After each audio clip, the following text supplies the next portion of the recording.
There are around 28 million human trafficking victims worldwide, in every country, in every city. But many people aren't talking about it. Who will speak up to set these captives free? Join us on the Freedom Project, where we talk about ways to fight back against trafficking in our local communities. We are the next generation. We are the change. Good morning and welcome back to the Freedom Project podcast. I'm your host, Kylie Glendenning, and today we are going to be in an episode titled Here in Our Community. So we have talked about how we legally define sex trafficking. In today's episode, we'll be talking about what a trafficker looks like, local cases of trafficking, and dismantling the myths about sex trafficking being a third world country problem. I did want to start off by saying this is a more explicit episode where we're talking about child sexual abuse material and ongoing and closed trafficking cases. So if this is a topic that makes you feel uncomfortable, feel free to skip to the next episode. And as always, I will always post whether we have explicit content in my podcast. So just starting out, I wanted you guys to close your eyes and just imagine with me for a second. Try to think in your mind. I want you to picture, when you think of trafficking, what do you picture? What comes to mind? Is it a man, a woman? Are they black? Are they white? Are they brown? Do they have a mustache? Or are they clean shaven? Do they wear baggy clothes with chains, or do they actually wear crisp pressed suits? Do you picture an old man, or do you picture a young woman? I want you to erase any mental picture you've created for yourself of what a trafficker is supposed to look like, and come down to the bottom line of anyone can be a trafficker. And so I know on the media, we have seen things like Jeffrey Epstein, trying to think of like Bill Cosby, of like being abusers or pedophiles and have abused women. And that can create kind of this picture of like old men. But guys, truly traffickers can be anyone. They can be young women. They can be older folks. They can be other teens. It really does not matter. And we've already talked about the legal definition of trafficking, using force, fraud, or coercion to have commercial sex, or any time that a minor is involved in commercial sex. And so guys, when we think of sex trafficking, we can think of places like Cambodia or Thailand. I know on a previous episode, we talked about impoverished nations just living on dollars a day and how trafficking happens in their communities. And it would make sense for trafficking to happen there, right? You have a vulnerable population, and when there's a vulnerable population, people will always try to exploit them. But what about America? What about right here in the Tri-Cities? And I wanted to delve into some local cases of child sexual abuse and trafficking cases, and really talk about and dismantle the lies that trafficking does not happen here and it's a big city problem, or that it happens in other countries, because truly trafficking happens in every nation in the world, and unfortunately almost in every community, whether it's hidden or whether it's prevalent. So the first case we're going to be looking at is actually a former Kennewick superintendent. I know for some, they shy away from using the names, but for the fact of today, we are going to be looking at local cases. And if you do horrible things, then horrible things come out, and I'm not afraid to name traffickers. So the first one is, like I said, a former Kennewick superintendent. His name is Paul Rosier. He was actually the former Colorado superintendent for 5 years. And so some of the basics of this case is that ICAC, I'm really hoping one day to have an interview with one of their coworkers on my podcast, but they are the Internet Crimes Against Children Task Force. They went undercover posing as a minor, and part of what they do in their job is they will look for people who are online predators, who are pedophiles, and who are traffickers, and they will arrest them. One of the great things about the legal definition of sex trafficking is that it includes, if you agree, you don't actually have to do it. If you agree to pay and have commercial sex with a minor, then you can go to jail. They can arrest you. Why this is a good thing is because police can do undercover stings, and they can arrest pedophiles and people who want or are using child sexual abuse material before they ever get in their hands on children. Before they are ever able to hurt children, police can apprehend them and stop it in its tracks. And typically, guys, when we're talking about pedophilia and other things of that nature, it's always never just one child. It is always multiple victims, multiple survivors of child sexual abuse. And so when they are able to catch them, this is great because then it just takes them out of the equation entirely. So ICAC, they went undercover posing as a minor, and they were texting Rosier, and he got involved in that, and he was texting back and forth with what he thought was a minor. And Rosier agreed and specifically asked for a 13-year-old girl to have commercial sex with, and he was going to pay. He exchanged text messages over a 3-day period with what he thought was a 16-year-old pimp who was selling other children, and he agreed to pay $200 total, $160 to a 13-year-old girl to have sex with her, and $40 to the older teen for setting it up according to these court documents. And I just want to take a pause and think about that really quick. So this is frightening because you have an older man who has had access to children, right? And I think that's a big part of what we're talking about, as well as people who are predators. They are going to areas where there are children, right? These are people who are in the school districts. These are people who are in your local churches. And that's why it's so important to have education and boundaries on how we approach childcare and protecting children, not only when we're at home in our communities, but anywhere where children are vulnerable, that we are having education and boundaries in place of what is appropriate and non-appropriate behavior to prevent trafficking or child sexual abuse in the first place. And so he was in a position where he had access to children, and we don't know all that has happened in his entire life, but we do know that at some point he got involved in that, and he eventually came to the point where he agreed to have sex as a 70, I want to say almost 75, 76-year-old man agreeing to have sex with a child, a 13-year-old adolescent child. And so he pleaded guilty in the court, arranging to meet for 2 teen girls for sex in a Richland motel. And he was sentenced to 10 years in prison and over $100,000 in fines. What's even more interesting is to learn about his wife and all the things. And guys, it's so sad, these cases, because not only for the children that are involved, but this wrecks families. Like, it wrecks families. And I was actually researching on his wife, and she was talking in some documents and articles of just, I bet her life was flipped inside out. And can you imagine the embarrassment, the shame, the horror to find out that your husband, a well-respected member of the community, is trying to have sex with a child? And so it was very sad, and she divorced him over it. And now he is, I want to say he's halfway through his prison sentence. But that was a superintendent in our community. And so that just goes to show that it really does happen here in the Tri-Cities. The second case I wanted to talk about was a former Kennewick mayor, and this was actually really recent, so there's still controversy over this. The Kennewick mayor's name was Bill McKay. He was actually the mayor of Kennewick since 2002, but resigned in 2023, and he served on the city council since 2018. And so I have to set the scene for this. There was a major sexting operation in the Tri-Cities involving massage parlors, and a lot of people in the community kind of knew there's something sketchy going on. But remember, we're talking about legal definition, force, fraud, or coercion. One of those has to be present in order for law enforcement to go in and properly take care of it, or else it can be let go in the courts. And so, again, you had a sexting operation set up, and they were able to infiltrate it and catch a lot of predators. And I want to say that the feds were even involved, and they were, I had heard somewhere, I don't know how true it is, but I had heard that they were tracing that to another illicit ring all the way to like Montana or Colorado or something like that. But for sure, they found a lot of trafficking parlors in the Tri-Cities. And so at first, McKay actually told the detectives that he was simply trying to help investigate the massage business. But when investigators told McKay that there may be video cameras at the suspected illicit massage parlors, he then admitted that he paid for sexual services. And he said in the documents, and actually a video of McKay's interview with detectives in March. He also discussed at length the physical appearance of the women at the businesses, calling one, quote, uglier than a mud fence.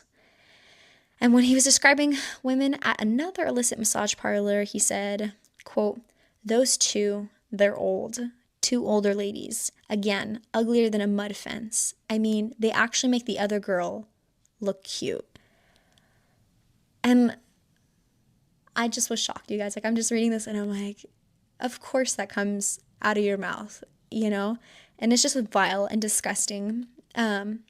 Just a comment on women who might possibly be entrapped in a horrific industry, and all that this mayor can comment on is their appearance.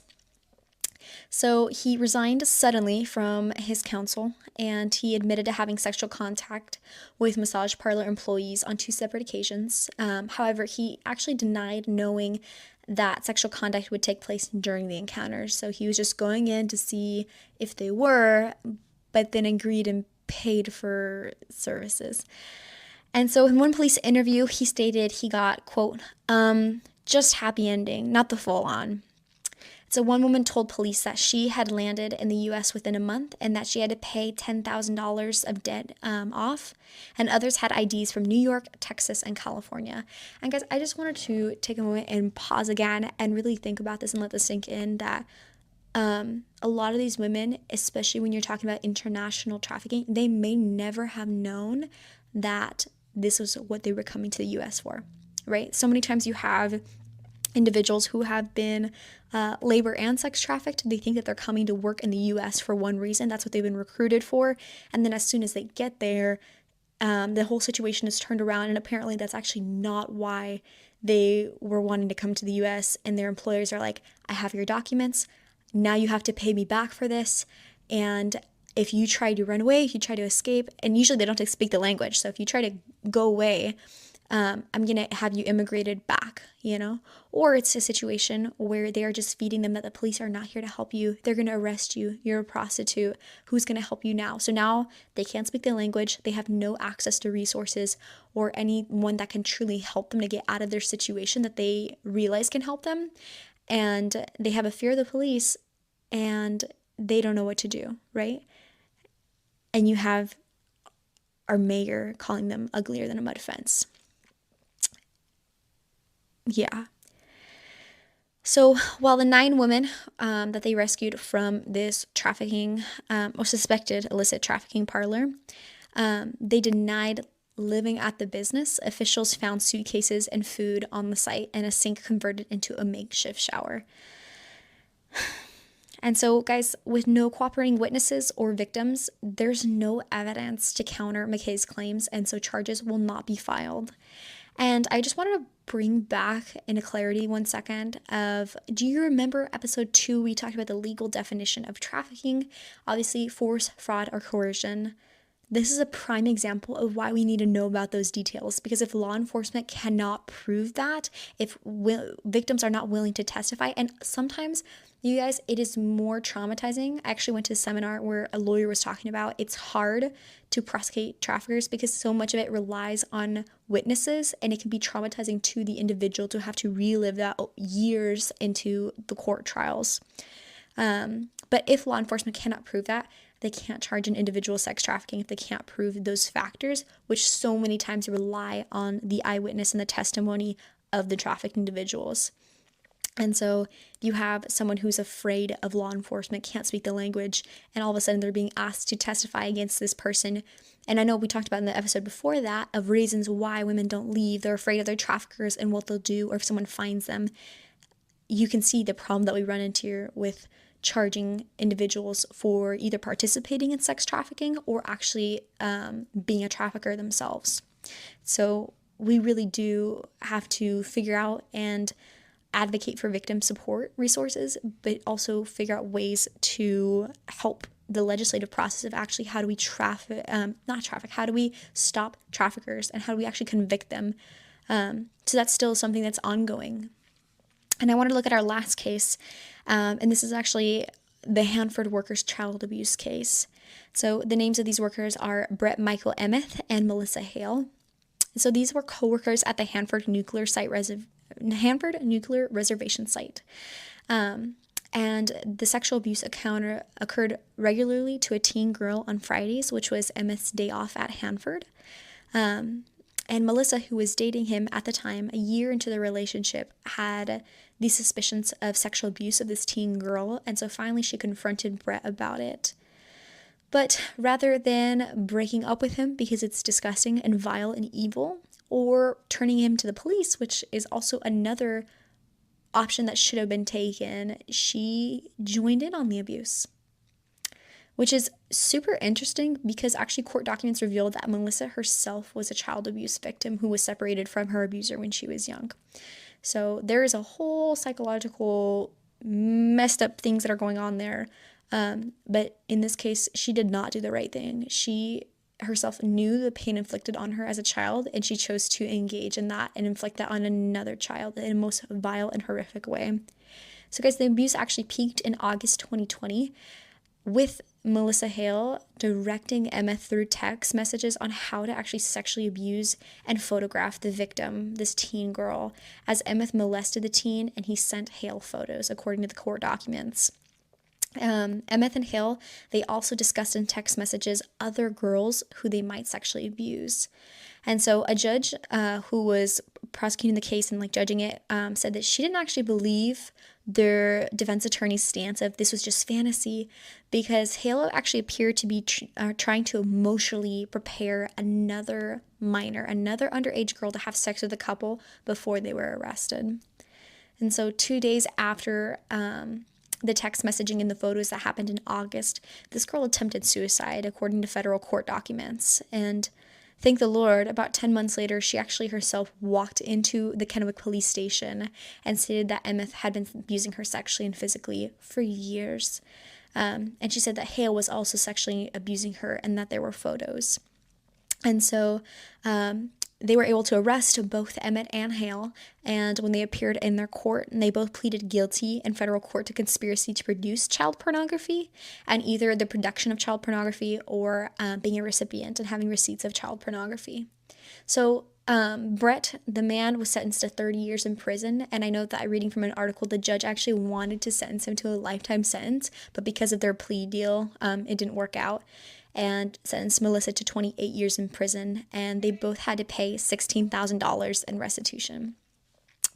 I'm not a judge, I'm not a lawyer, but looking at the Kennewick superintendent's charge of having to pay $100,000 compared to $16,000 for humiliating, abusing, torturing a minor, and having pictures and talking about, it's just so sick. It's so sick. And only have to pay $16,000. I think that this is just so hard, because even in that, even in restitution, it's a whole other mind game for a victim to be and to associate $16,000 is all that my pain is worth. And so I think that's a really hard thing. And so, although it's uncomfortable, in the fight against human trafficking, awareness is truly our weapon, guys. It's through education that we're able to spot the signs of trafficking, and it's through training and understanding the signs and the warning signs of trafficking and who to call and who to approach that we are able to reach and respond to trafficking survivors. And you guys, behind every statistic, I know I talked to you about all the stats and we're looking at these cases, but truly every statistic is actually a life waiting to be rescued. These are real people who are enduring real things and real consequences. And so guys, let's help rewrite their story, and let's be the change. Because there are so many individuals, there's so many little girls and little boys who are going through horrific circumstances, and they're among us. They're in our community, and traffickers are in our community, and it's up to us to be able to recognize what to do to be able to help them. And so that is episode 3. I know it's a bit of a shorter episode, but that's really what was on my heart to be able to talk about today. If you would like to learn more about how you can help stop trafficking in your local community, be sure to follow me on Instagram at The Freedom Project TC. That is The Freedom Project TC for Tri-Cities. And feel free to follow me on Spotify so that you don't miss an episode when we upload.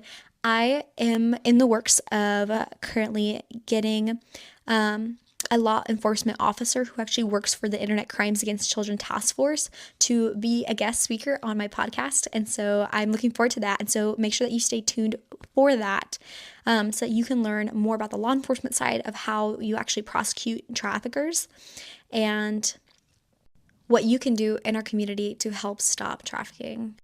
Thank you for listening. Go forth, be awesome, be the change. Let's make a difference.